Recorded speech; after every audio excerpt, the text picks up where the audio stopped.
कलाम मुक़द्दस में से हमारे लिए आज की तलावत अशाया नबी का सहीफ़ा उसका 50वां बाब 4 आयत से 7वीं आयत तक। मालिक खुदावंद ने मुझे शागिर्द की ज़ुबान अता की ताकि मैं थके मांदों के लिए वक्त पर कलाम कर सकूं, और हर सुबह मेरे कान को जगाता है ताकि मैं शागिर्द की मानिंद बनूं। मालिक खुदावंद ने ही मेरा कान खोला है तो मैं सरकश ना हुआ और पीछे को ना लौटा।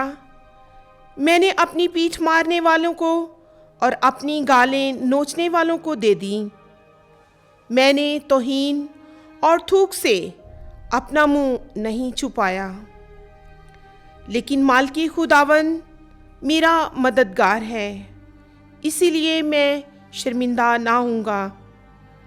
इसीलिए मैंने अपना चेहरा चकमाक की तरह किया और ये जाना कि मैं रुसवा ना होऊंगा।